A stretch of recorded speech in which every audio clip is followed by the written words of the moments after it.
नमस्कार Odia home kitchen को आपण मानकु स्वागत।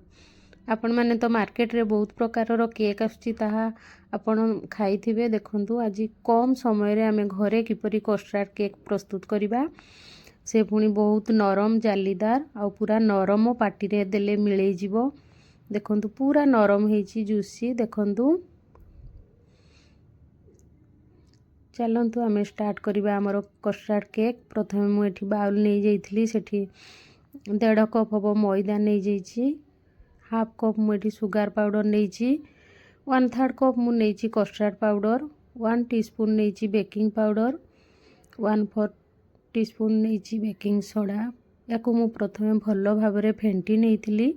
देखंतु ये टाइप रो भल भाव या फेंटी मिसई देलापर एठी मु 1 कप नॉर्मल क्षीर ना ठंडा ना गरम रूम टेम्परेचर क्षीर मु यूज करछि।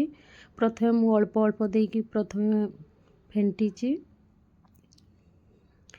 एथिरे हमर 1 कप क्षीर रे मात्र एठी लागि थिला ताहा ग्राम रे ले 200 ग्राम हबो।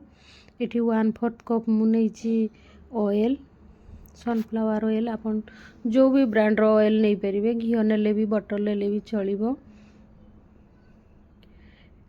एठी मु चेरी को ए टाइप रो छोट छोट काटिकी नैची ऐड करिची।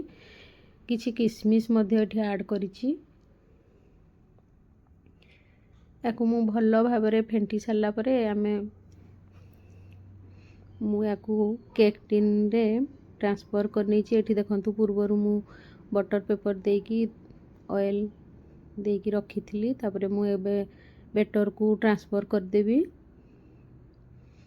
ट्रांसफर कला परे ए टाइप रो मु प्रथमे हल्लै नैची जहा फल रे हमर बेटर टी पूरा भल्लो भाव रे ये हेबो। एठी मु सजे नैची टिके चेरी को।